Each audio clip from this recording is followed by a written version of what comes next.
Assalamualaikum sahabat-sahabat yang dirahmati Allah. Hari ini saya akan menceritakan tentang seorang anak laki-laki berusia 17 tahun kehilangan ibunya secara tragis, dibelit dan dibunuh oleh ular raksasa saat sedang bekerja di ladang. Duka yang dalam berubah menjadi tekad membara. Ia bersumpah akan mencari ular itu dan membalaskan dendam ibunya, walau harus mempertaruhkan nyawa.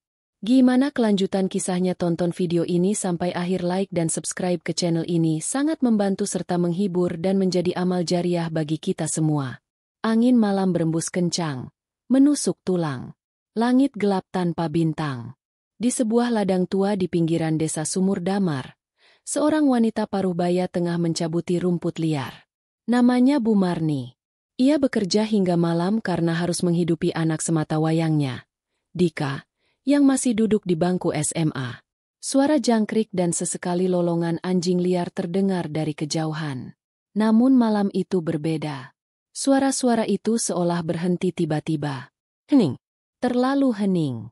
Bu Marni mulai merasa ada yang aneh. Tubuhnya menggigil bukan karena dingin, tapi karena firasat buruk. Tiba-tiba, dari balik semak tinggi, muncul sosok panjang yang melata pelan. Matanya merah menyala. Lidahnya menjulur cepat.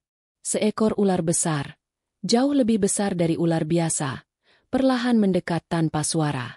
Bu Marni mundur. Napasnya tercekat. Tapi langkahnya terhenti saat tubuhnya terhantam ekor ular itu. Sekejap kemudian, tubuhnya dililit kuat. Ia berteriak sekuat tenaga. Namun suara itu hanya terdengar sebentar sebelum lenyap dalam gelap. Keesokan paginya, Dika yang panik karena ibunya belum pulang, menyusuri ladang itu. Ia menemukan kain jarik ibunya tergeletak di tanah, robek dan berlumur darah. Tak jauh dari situ, ada bekas tubuh melingkar di tanah dan jejak menyeret ke arah hutan. Dika menjerit. Dunia serasa runtuh. Ibunya hilang tanpa jejak, hanya meninggalkan bau amis dan tanah yang terguncang. Malam itu, Dika bersumpah pada dirinya sendiri. Apapun yang membunuh ibunya, akan ia cari. Dan akan ia bunuh. 3 hari setelah kejadian itu, rumah Dika terasa kosong. Sepi. Foto Bu Marni yang tergantung di ruang tamu kini tertutup kain putih. Aroma kemenyan dan bunga kenanga masih tercium. Sisa dari tahlilan yang dilakukan tetangga semalam. Dika duduk termenung di depan tungku dapur. Pandangannya kosong, namun pikirannya berputar hebat. Dalam diamnya, ia menggenggam sesuatu. Sebilah pisau kecil berkarat, peninggalan ayahnya yang sudah lama wafat. Pisau itu dulu disimpan rapat oleh ibunya di bawah papan lantai. Kini, pisau itu seolah memanggilnya. Malam itu, ia memimpikan ibunya. Dalam mimpinya, Bu Marni berdiri di pinggir hutan, tubuhnya pucat dan matanya kosong. Ia menunjuk ke arah pohon besar, lalu berkata lirih, "Jangan takut, Kak.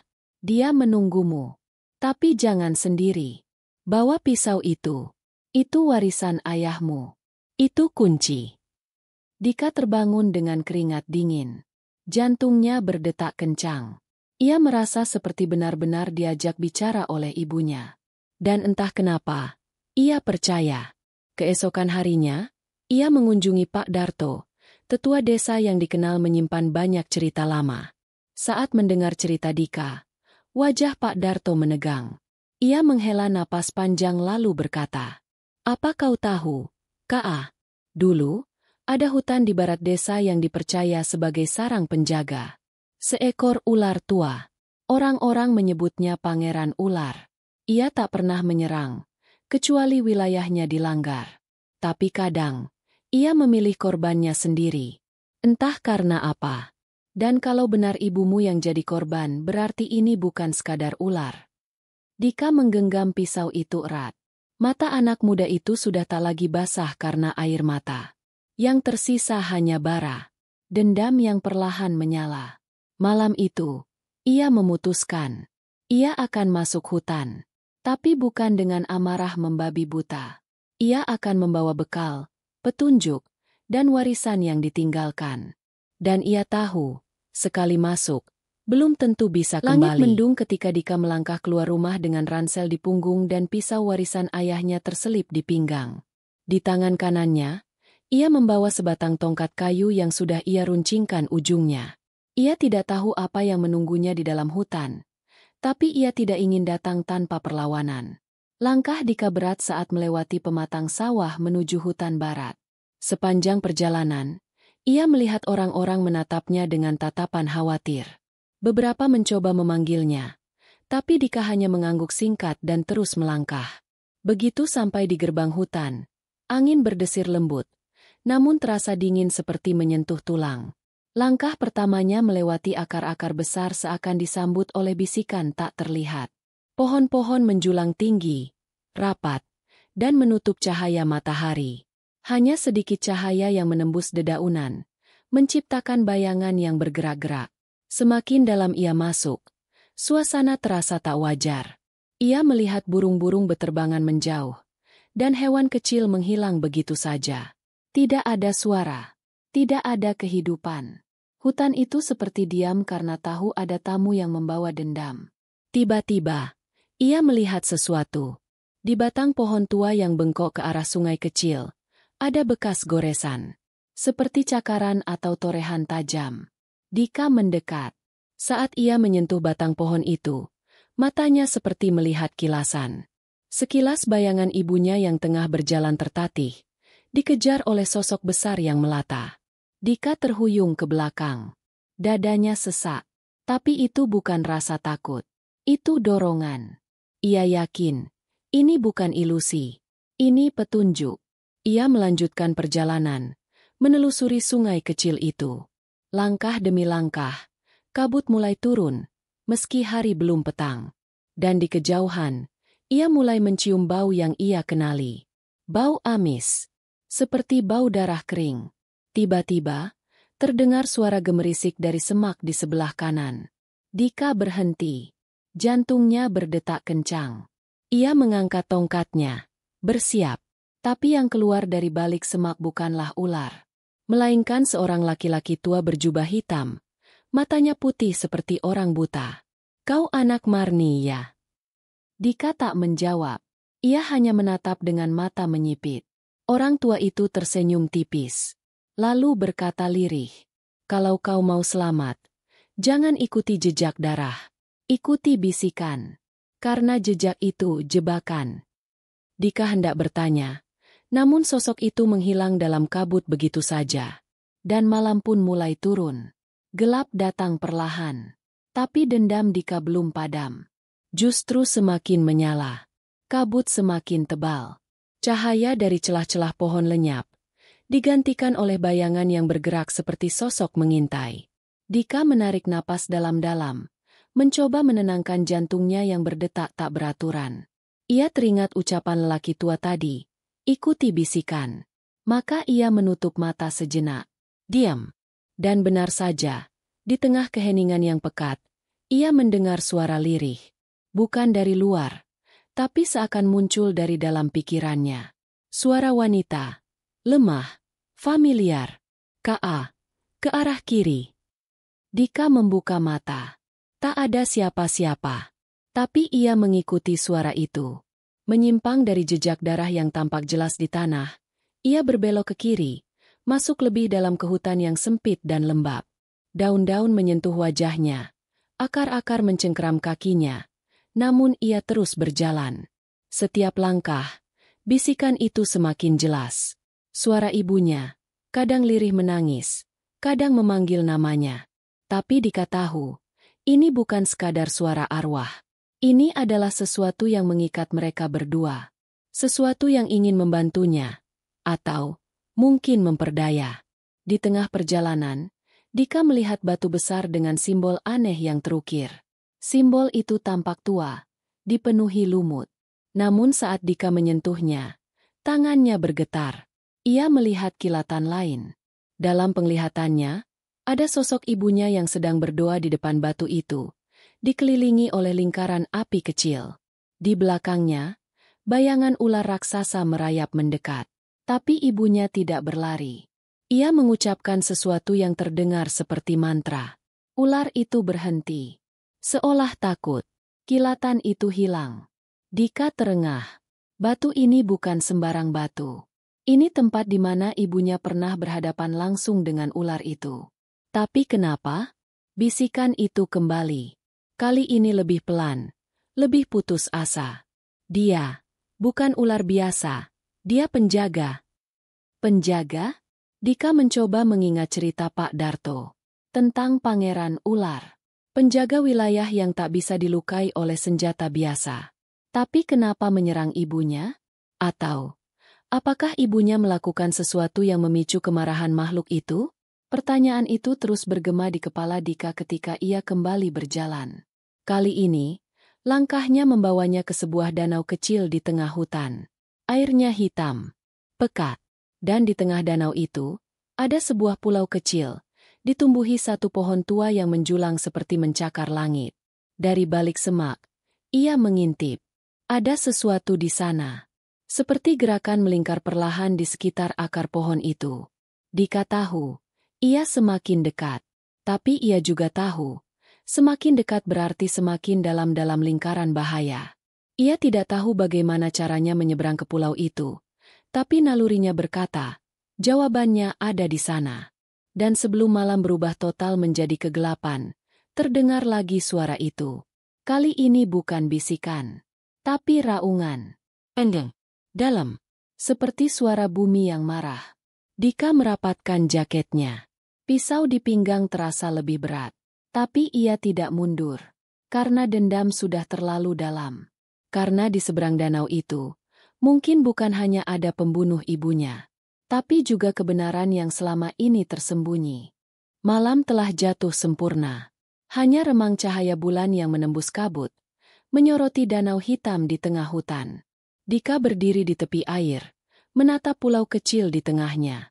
Pulau itu tampak mati, sunyi. Namun Dika tahu, sesuatu sedang menunggunya di sana. Ia melirik sekeliling, mencari perahu, rakit, atau batang kayu apapun yang bisa membantunya menyeberang. Tapi tak ada. Hanya batu-batu licin dan air yang tenang, terlalu tenang. Seolah danau itu sedang menahan napas. Dengan berat hati, ia membuka sepatu dan melangkah ke air. Suhu airnya menusuk, sedingin es. Ia berenang pelan, menjaga agar tak menimbulkan suara. Tapi semakin ia dekat dengan pulau, airnya berubah kental. Bukan air biasa, seperti lumpur, atau darah yang membeku. Dika terus berenang, hingga akhirnya tangannya menyentuh akar pohon besar di tepi pulau. Ia menarik tubuhnya naik, menggigil, dan jatuh berlutut di tanah yang basah. Di hadapannya, pohon tua itu berdiri angkuh.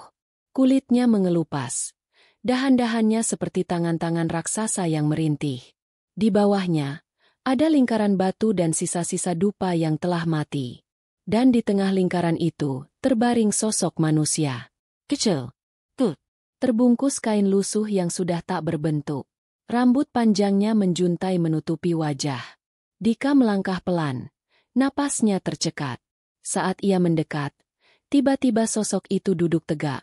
Matanya terbuka, namun kosong, putih seluruhnya. "Ka," suaranya serak, namun penuh rasa rindu. "Kau datang juga." Dika gemetar. Ia tahu suara itu. Meski tubuh itu tak utuh, meski wajahnya penuh luka, ia tahu. Itu ibunya. "Ibu?" Suaranya pecah. "Bagaimana bisa?" Bu Marni tersenyum, samar, lalu berkata, "Aku belum mati, tapi aku bukan seperti dulu. Aku dijadikan penanda, penyeimbang." Dika tak paham. Ia mendekat, ingin menyentuh ibunya. Tapi sebelum tangannya menyentuh, tiba-tiba bumi bergetar. Pohon tua itu mengeluarkan suara seperti rintihan, dan tanah di bawah mereka merekah. Dari celah tanah, asap hitam meruak naik, dan dari balik kabut, muncul sosok melata. Ular itu muncul perlahan. Besarnya 2 kali lebih besar dari pohon kelapa. Sisiknya hitam pekat. Matanya merah menyala. Lidahnya menjulur dengan suara mendesis panjang. Tapi anehnya, ia tak langsung menyerang. Ia hanya melingkar di sekitar lingkaran batu, seperti menjaga. Bu Marni menunduk. Dia bukan pembunuh. Ka, dia penjaga. Tapi seseorang mengusik tempat ini. Dan agar seimbang kembali, harus ada tumbal. Dika menoleh cepat. Siapa yang mengusik? Ibunya menatapnya dengan mata kosong. Orang desa. Mereka menebang pohon di sisi barat. Tanpa izin. Tanpa ritual. Pohon itu adalah saudaranya. Dan aku yang waktu itu berada paling dekat. Aku dijadikan perantara. Tidak dibunuh, tapi dikurung. Ular itu merayap lebih dekat. Napasnya menggetarkan udara. Dika menggenggam pisau peninggalan ayahnya. Kalau begitu, siapa yang harus dihukum? Sebelum ibunya menjawab, pohon tua di belakang mereka pecah sebagian.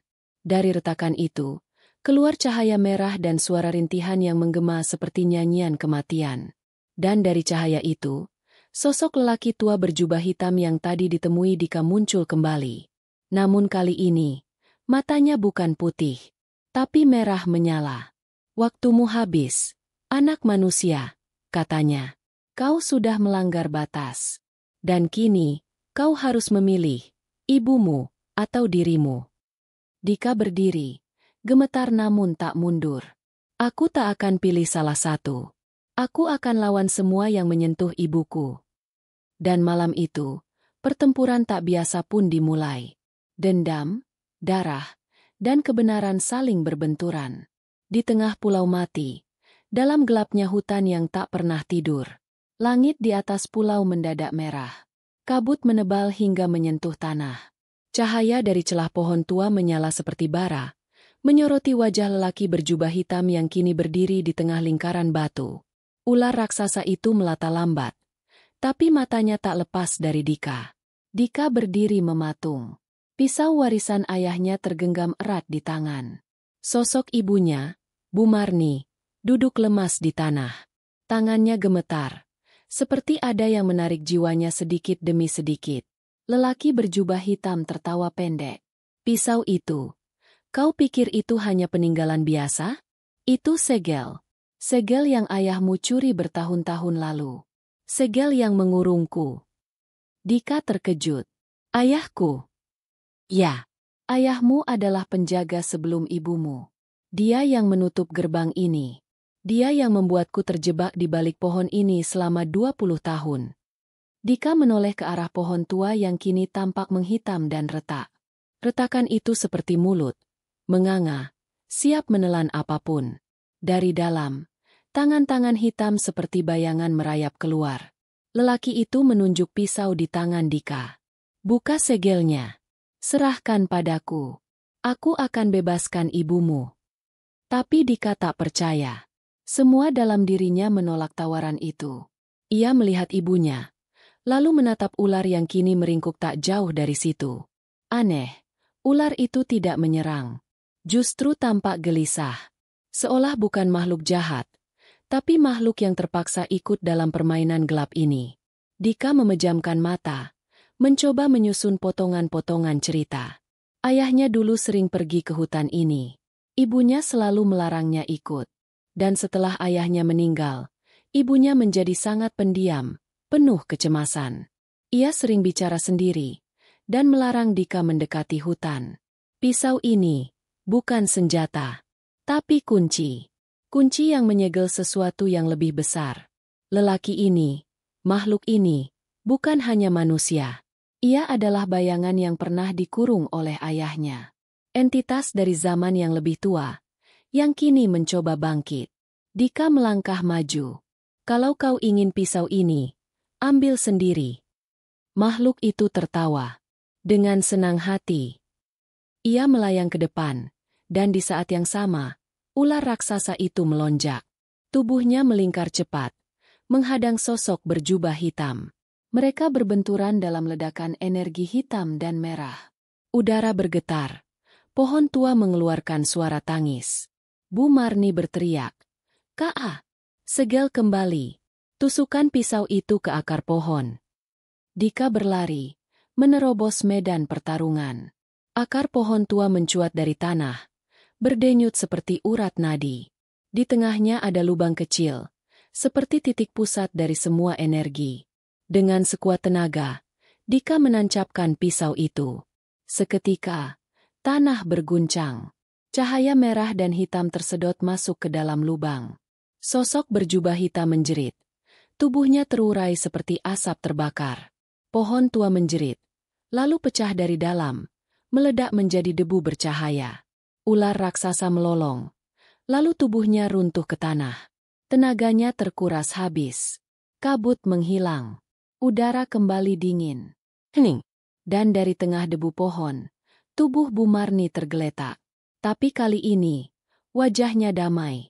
Matanya terpejam seperti orang tidur. Dika mendekat, memeluknya perlahan. Ia masih hangat, masih bernapas. Tangannya memegang lengan Dika. Lemah, tapi hangat. Kau, kuat sekali, Kak. Dika menahan tangis. Ibu belum mati. Belum. Tapi tak bisa lama di dunia ini. Dan saat fajar menyingsing, tubuh Bu Marni perlahan berubah menjadi cahaya. Dika tak bisa menahan. Ia berteriak, mencoba menahan cahaya itu. Tapi hanya angin yang ia peluk. Hanya hening yang tersisa. Namun ia tahu, ibunya sudah bebas. Di tanah, pisau ayahnya tertancap, bersinar redup. Tak lagi berkarat, tapi bening, bersih, seolah telah menyelesaikan tugasnya. Dan dari tepi pulau, ular raksasa itu membuka mata, menatap Dika, lalu melataplan kembali ke dalam danau. Tanpa suara, tanpa ancaman. Hutan kembali diam. Tapi bagi Dika, semuanya telah berubah. 1 minggu telah berlalu sejak malam berdarah itu. Hutan barat, tempat pohon tua dan danau kelam berada, kini kembali sunyi. Tak ada yang berani mendekat. Namun kabar tentang Dika menyebar cepat. Anak muda yang sendirian menantang hutan keramat, dan kembali hidup. Desa Sumur Damar tak lagi sama. Wajah-wajah yang dulunya hanya penuh kasihan, kini menatap Dika dengan campuran rasa takut dan hormat. Ia bukan sekadar anak dari Bu Marni. Ia kini jadi sosok yang dibicarakan diam-diam, disebut dalam bisikan malam, dan disebut dengan satu kata, penjaga. Dika tak banyak bicara. Ia kembali ke rumahnya, tinggal seorang diri. Ia tak menolak bantuan, tapi juga tak mencarinya. Di kamarnya, pisau peninggalan ayahnya kini tergantung di dinding, tak lagi berkarat.